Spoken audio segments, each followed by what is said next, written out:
I never thought the sea could feel alive until that night. I took the night shift at Black Ridge Lighthouse because it paid well, and frankly, I needed the isolation. No one else wanted the job. Maybe they knew something I didn't.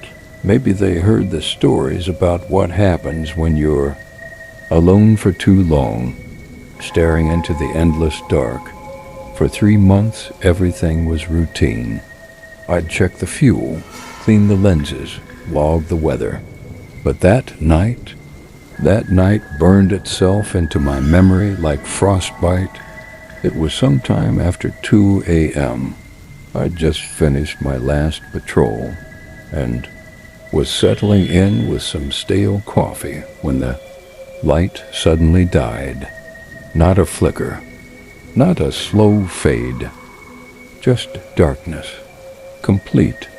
You don't know real darkness until you've felt it on an open coastline, with only the screaming wind and the distant crash of waves for company. My first thought was equipment failure. I grabbed my flashlight and bolted up the spiral staircase, boots clanging against the cold iron steps. But when I reached the lantern room, everything was fine. The circuits, the bulb, even the generator was humming along like nothing happened. So why was the coast pitch black? I turned toward the sea, and that's when I saw it. Another light, faint, flickering, about a mile offshore where there should have been nothing but water. It looked almost like another lighthouse beam, but smaller and lower to the surface. And as I watched, it blinked. 3 quick pulses. I recognized it immediately. A distress signal, but no radio calls came through. No ship logs showed any vessels in the area. Nothing. I leaned closer to the window, straining my eyes against the black sea. That's when something stepped into the light. A figure, tall, thin, motionless, its silhouette distorted by the flickering glow behind it. It was staring straight toward me. I could feel it, and then its light turned blood red. In that same instant, my ears filled with whispers. I stumbled back from the glass, covering my ears, but it didn't help. They were inside my head, hissing my name over and over. Come down, come down. Join the light. The voices rose into screams, and I ran. Down the staircase, 2 steps at a time, not daring to look back. I locked myself in the storage room below, hands trembling. When dawn broke, the whispers stopped. The light offshore vanished with the morning mist. But the fear, it never left. I quit that job the next day. But sometimes, when I close my eyes at night, I still see that distant crimson beam blinking, calling for me.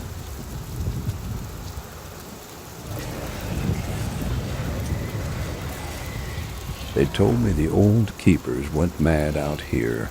I thought they were joking. Hollow Point Lighthouse sits at the edge of nowhere, miles from shore, battered by winds so strong they sound like voices if you listen too long. I took the winter contract because I didn't believe in ghost stories. I do now. The first 2 nights were uneventful. Cold, lonely, boring. But on the 3rd night, things changed. I was writing in the keeper's log when I heard it.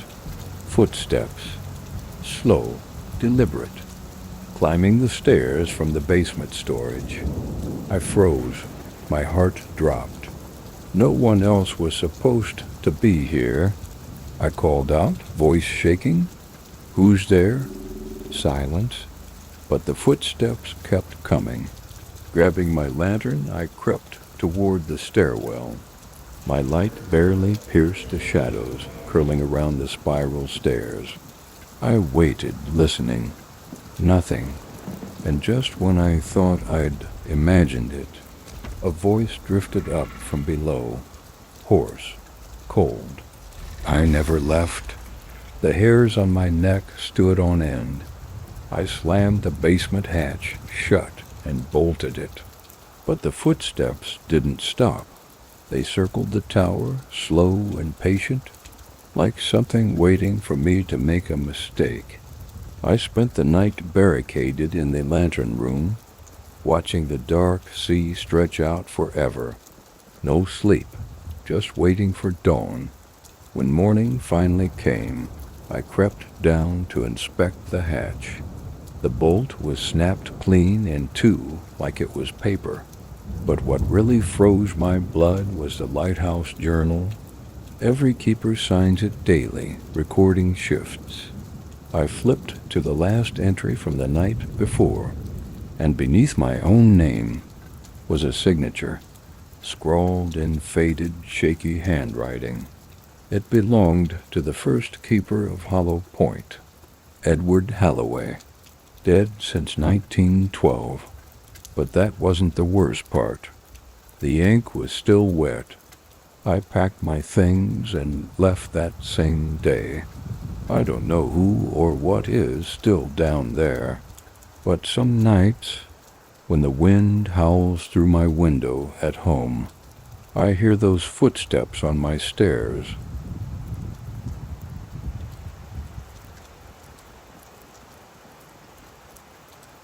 I thought fog was just water vapor, something harmless.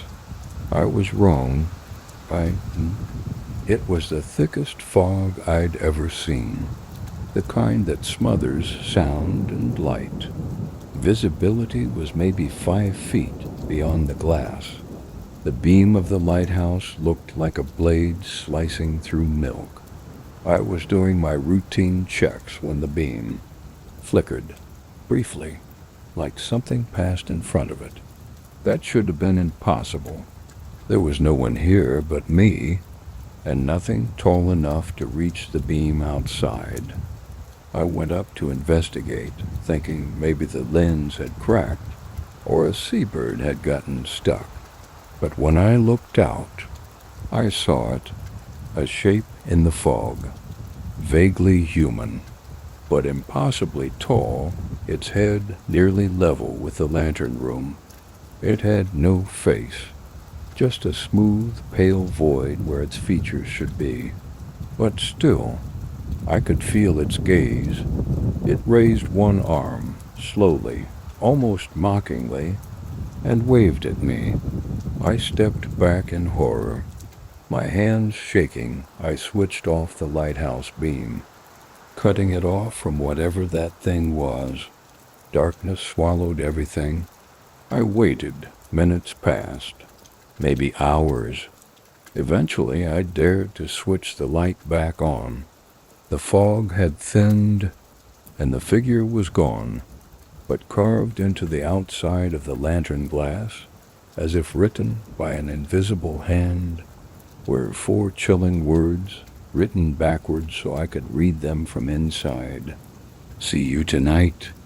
I packed my bags before sunset and radioed the Coast Guard for immediate pickup. I never looked back at the lighthouse as I left, but even now, when I walk past a fog-shrouded street lamp or the mist rolls in on a rainy morning, sometimes just beyond the edge of vision, I think it's still waving at me.